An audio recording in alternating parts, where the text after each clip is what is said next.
Hello, everyone. Welcome back to another episode of ZaryaOffScript. I'm your host, Zarya, and today, y'all already know, today actually is going to be a little bit fun because as I don't have a pressing topic I necessarily want to get into, I decided that we're just going to keep it light and bright and we're going to read some Reddit stories and get into other people's tea and drama. And yeah, let's just keep it fun today. Before that, though, I do want to talk about something that's been kind of weighing on me a little bit, but in a good way. It's just been like in the back of my brain making its way forward. And it is the whole concept of gratitude and really what does that mean? What does that look like? And what does that mean for me? So, as mentioned many a time, transitions, new beginnings, blah, blah, blah. And so, of course, when you're in a period of just moving and shaking some things up, trying to figure out like your footing, um, you get some losses. Yeah, there's some losses along the way. And it's been a little scary simply because I'm seeing things and people just show out in a way I have never have before. And so I don't want to dwell on that because I already have, in previous episodes. But I do want to talk about really staying true to the goal, to the mission, and staying true to your faith, having belief in whatever it is that you subscribe to, and truly like understanding that it's all part of the process. It's going to work out. It's going to be okay. That has been really fun for me because it's challenging. I had to kind of step outside myself a little bit, take almost like an astral projection where I came out of my physical form. I'm looking at everything around me, right? Like the outsider looking in, right? I'm looking at everything around me, taking stock, and I'm just like, okay, a lot of what's happening isn't what I want for myself. A lot of what's happening isn't what I even expected, but I don't have to essentially fall victim to it. I don't have to let it be exactly that. I can kind of be strategic moving forward, play my chess pieces in the right spot, and figure out something different so that I can align differently. So last night I did a little bit of my candle work, and as I was watching TV. Normally when I'm tending to like my spiritual stuff, I'll just have like noise on in the background, TV on or podcast, whatever, in the background because I can focus on the task at hand. But when it comes to doing my candle work and setting intention, I have to pause everything, right? Especially with this ADHD brain that I got. I pause everything and I really focus in on whatever I'm trying to manifest or whatever I'm trying to pray for. I'm going to put all of my thought, all of my attention into that and really just like zone in. And so I did that last night, and speaking out to God, speaking out to my people, my ancestors that came before me, and just like showing gratitude for where I'm at now and being able to do what I do. Because let me tell you something, I don't think that many people, if I really dove into the nitty gritty of it all, would believe that I'm doing what I'm doing, I'm living how I'm living despite whatever I'm going through. So in the most roundabout way, because we always have to talk around a point, right? In the most roundabout way, I just want to speak on gratitude and really showing like appreciation for all that, I've went through, good and bad, and the lessons that I'm learning along the way, because I truly believe, it's going to sound so cliche, but I truly believe the lessons that I'm going through right now are, just sharpening the knife for a nice clean cut that's coming. And so I'm excited. I'm grateful. My heart is full and I'm just ready for whatever is next for me. I want to do like a quote of the week and just like bring up something that's been resonating with me and what I think applies. So, you guys can take it if you feel like it resonates. And if not, you can leave the bones, right? So the quote this week is, "You got to wake up every day and believe you deserve the best life has to offer." All right. Truly believing that whatever greatness is out there, you are not exempt from receiving. So stand in that energy. Believe that you are capable of being on the receiving end of miracles and all the great things that life has to offer.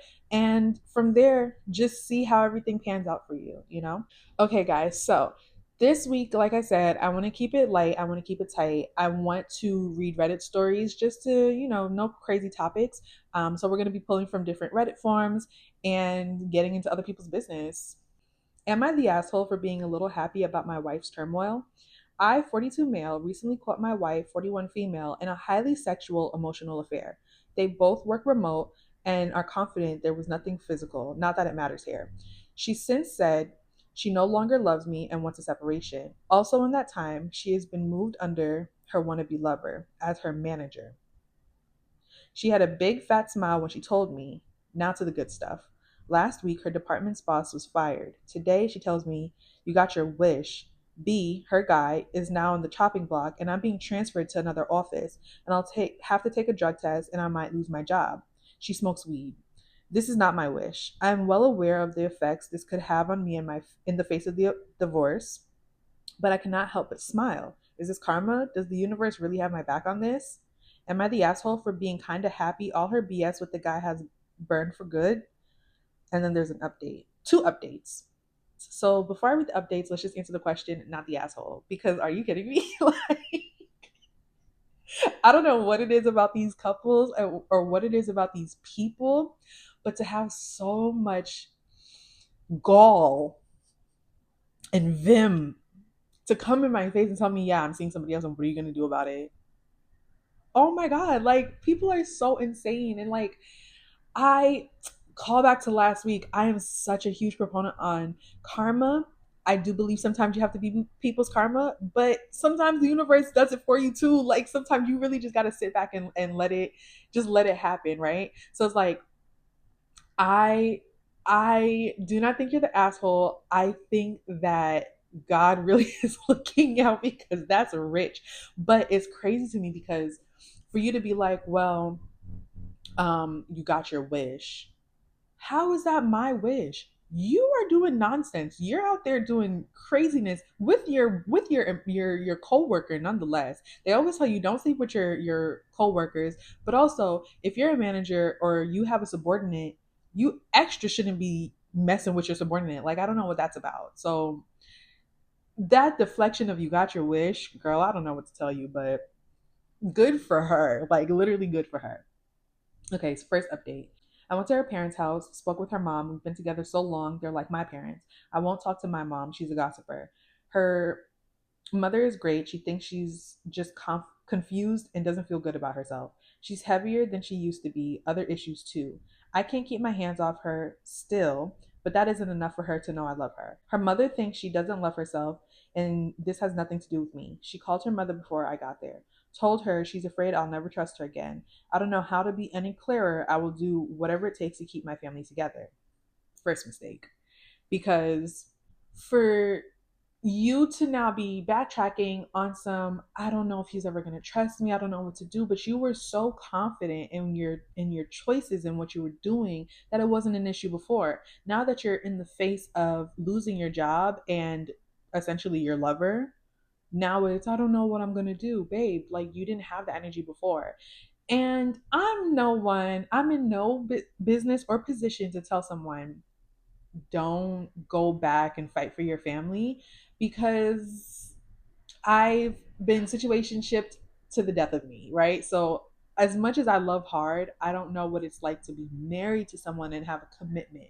But I can say that I would like to think that I have enough self-respect that if someone that I made a promise to in front of my family, my friends, God, etc., disrespected me in such a way and with so much like conceited energy and overconfidence, I would like to believe that I'm not going to sit there and try to grovel for their love back. You have to do the groveling, and that's if I even give you the opportunity to come and sniff that energy around me. Like I don't know. So I don't want to say he's wrong for that, but like I don't really get it, girl. Like she was cheating on you very openly and out in your face, and you want to fight for your family back.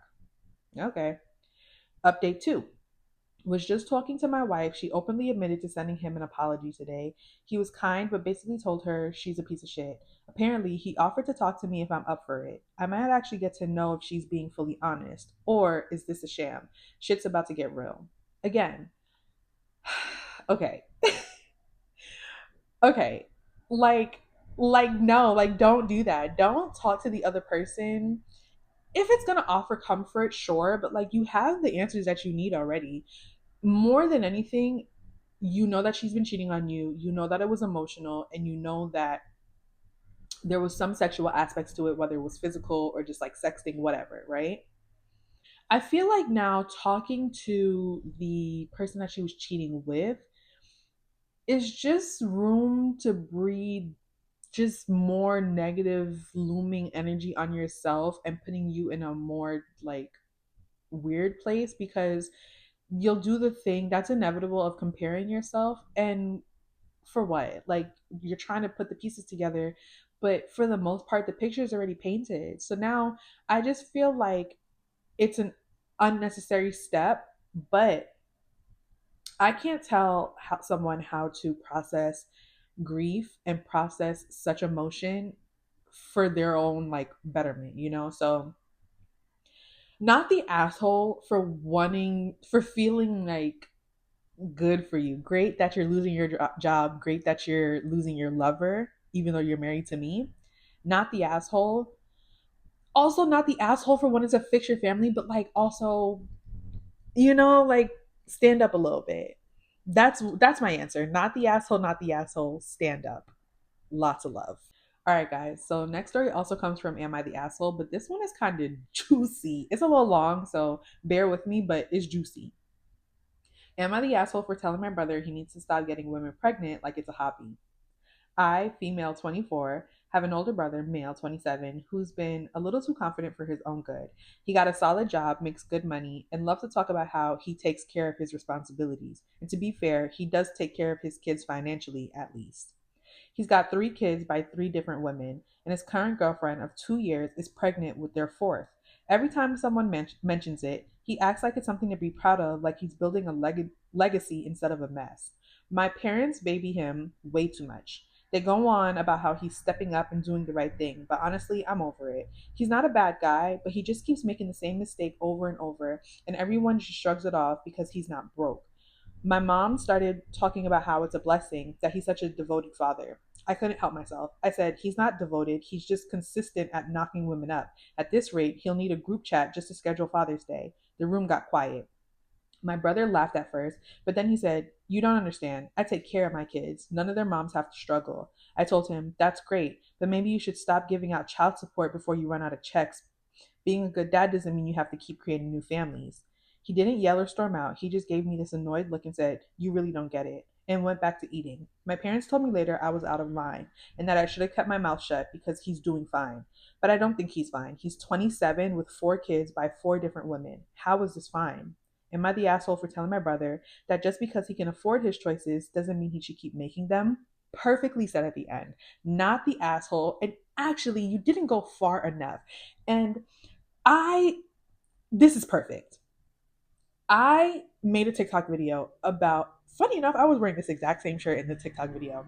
I made a TikTok video saying that having children is inherently selfish, and it's a choice that people make without thinking too far into the long terms of it, of how you are contributing to the growth and development of another human being, not a plaything, but another autonomous human being that's going to grow up to be an adult of their own accord and contribute to society on their own accord, right? Your childhood impacts so much of how you are in your adult life and how you interact with other people.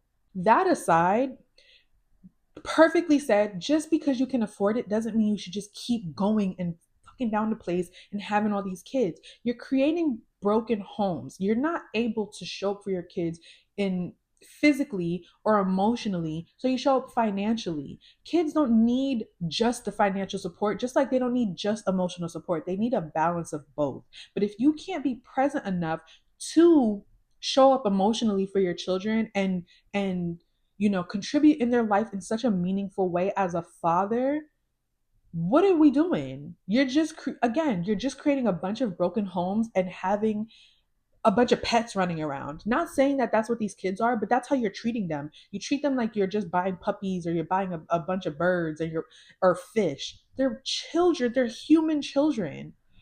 Pause for the cause. If anybody wants to buy me a new camera or phone, I'm happy to trade in my iPhone 12 Pro Max, the lowest gigabyte, for an iPhone 12 Pro Max, the highest gigabyte, as a donation if anybody is willing, because I can't keep doing this. I had to stop and clear up space because I ran out of storage and it's driving me crazy. So, if you feel like you want to be generous enough and contribute to my trade in, or just simply purchase me a new one, I'll take it. I'm grateful. Thank you. I saw a TikTok video where um they were breaking down how many children different reggae artists have, like the most children of you know of a reggae or dancehall artist. I forget who it was.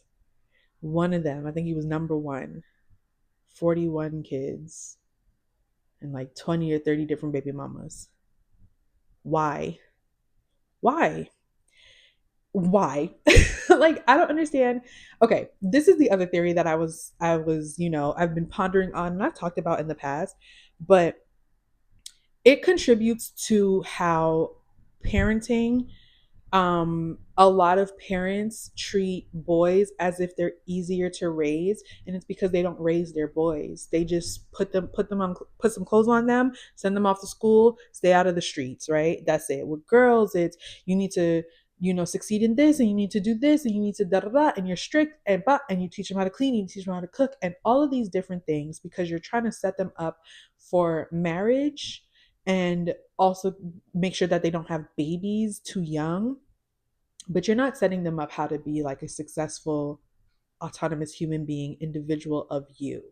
With the boys, there is no guidance.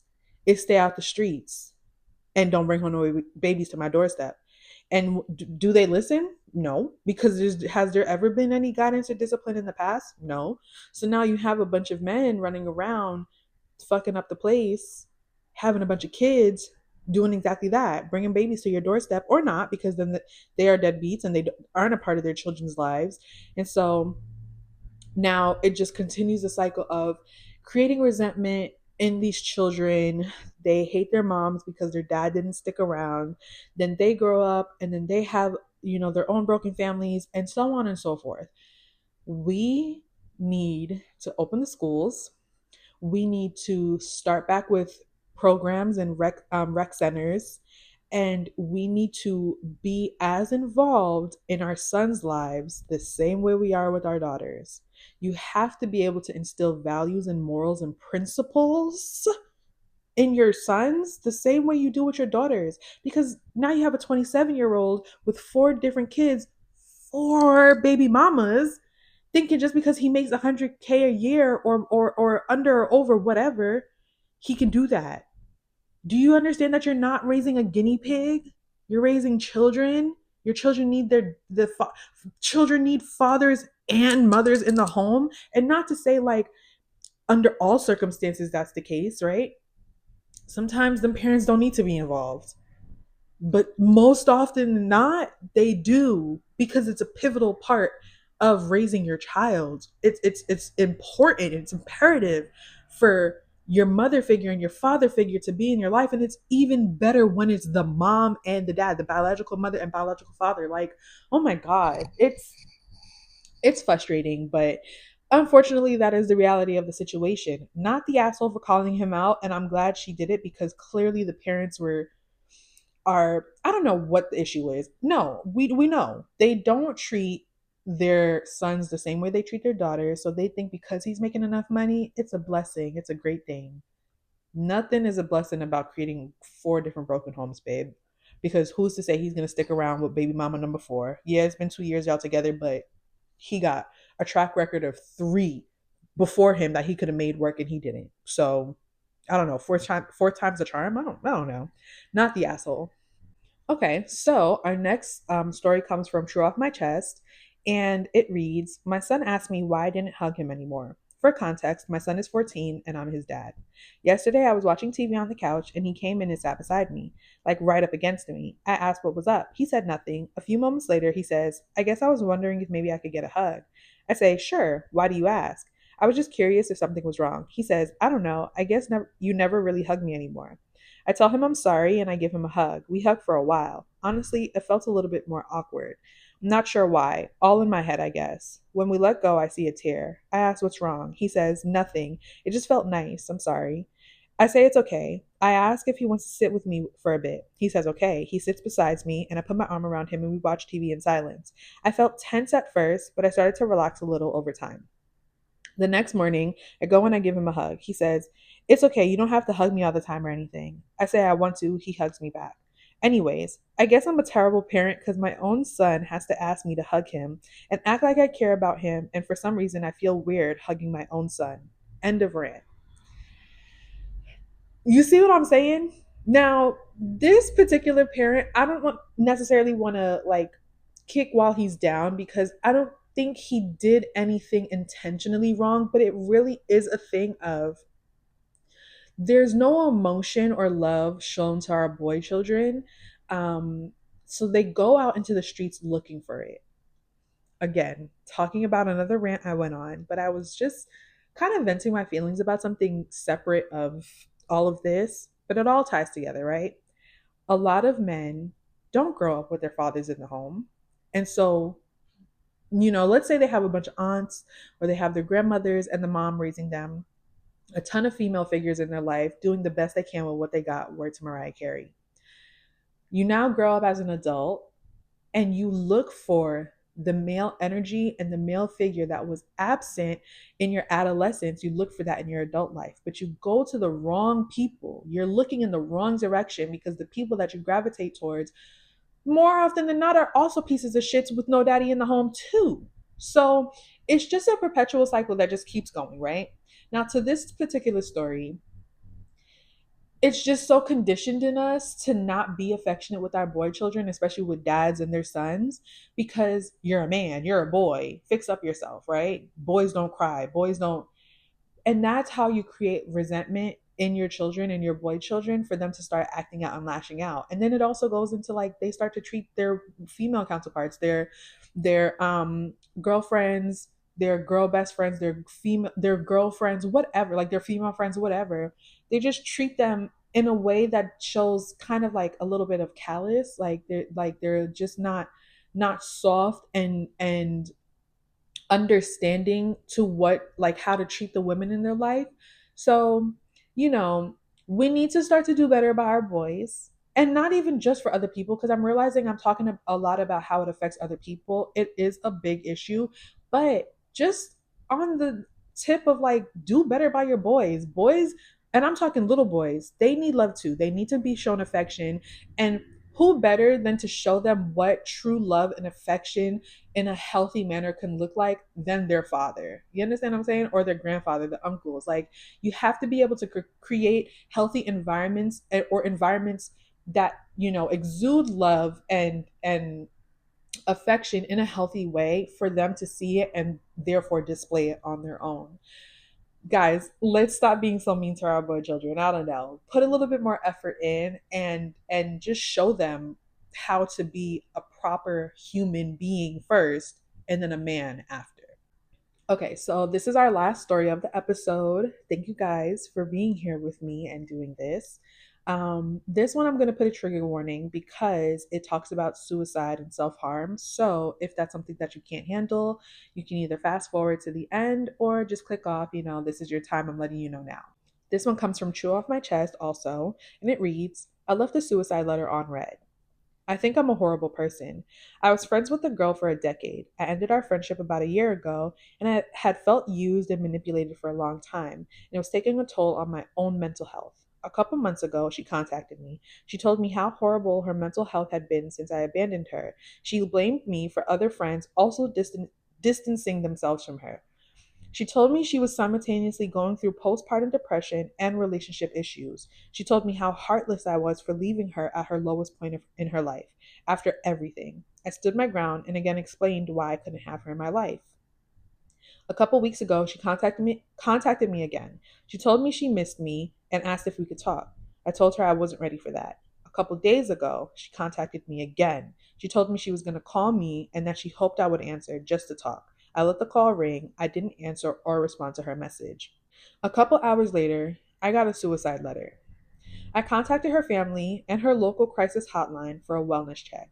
I didn't respond to her message. My therapist and mutual friends told me it seemed like a manipulation tactic to force me into talking to her, that she needs professional help and there was nothing I could do. I think that is probably true, but I can't help thinking, what if? What if my responding to her cry for help was either what saved her life or cost it? I went to bed that night, reassured by her family that she was okay.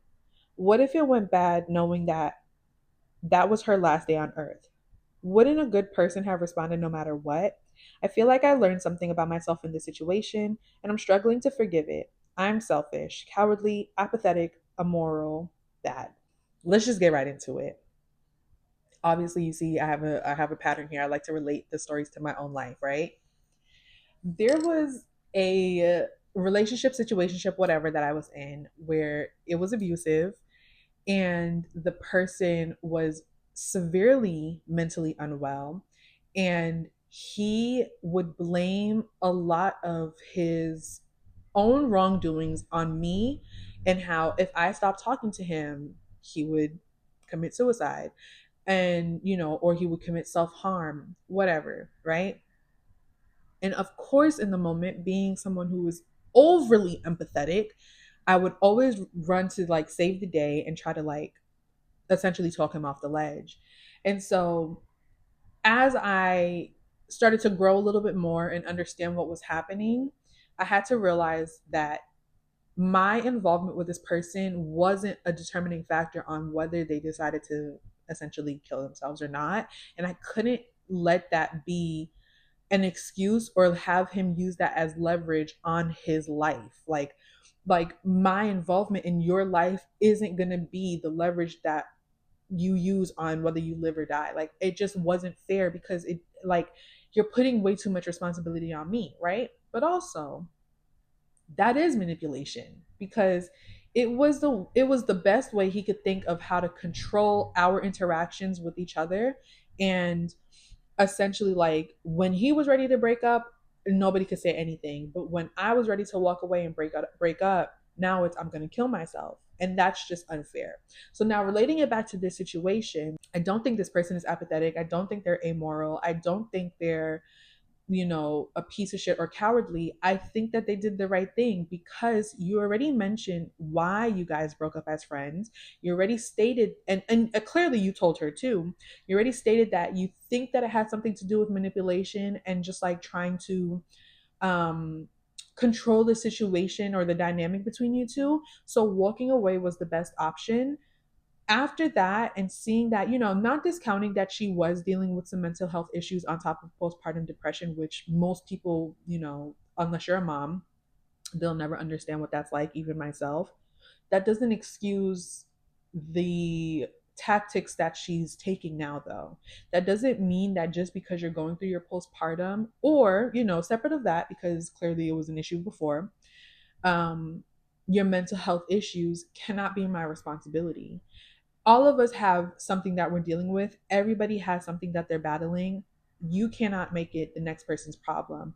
And unfortunately, we live in a society, in America specifically, where mental health care is not readily available the way that it should be. But there are resources available to you, to meet you where you're at, right? So I know a lot of places offer, like therapist office offer like stipends and stuff. I think that's what they're called, where they kind of understand what your finances are and can meet you where you're at. Can you pay them whatever you can? There are also some free resources. That being said, and that aside, that is a really hard position to take, and I actually applaud this person for standing their ground the way that they did, because when people play on your emotions in such a way and you kind of respond back and feed into it, it only then shows them that now I know what the line is and I know what strings to play on to be able to get what I want. That's hard. That's really hard, and it's really unfortunate. And I hate that, that was something that he had to experience, but it is par for the course as far as being able to set your boundaries and proving to yourself that you can stick to it, because you can't understand my thought process where I'm going here. You can't put somebody else's needs above your own. And if it is in such a way where, they're making you feel bad about your life and about your decisions and about your involvement, that now they have to take measures to threatening suicide and blaming on you, like you're gonna be, your name is in the letter type shit, or you're the cause of this type shit. I think that was enough proof to making the right decision. That shows you right there that you did the right thing.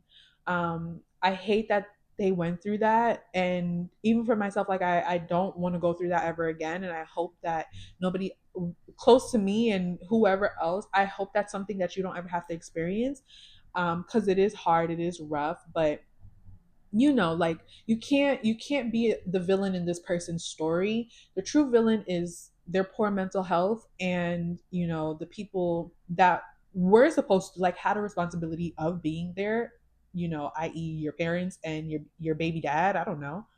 But they didn't. They failed you.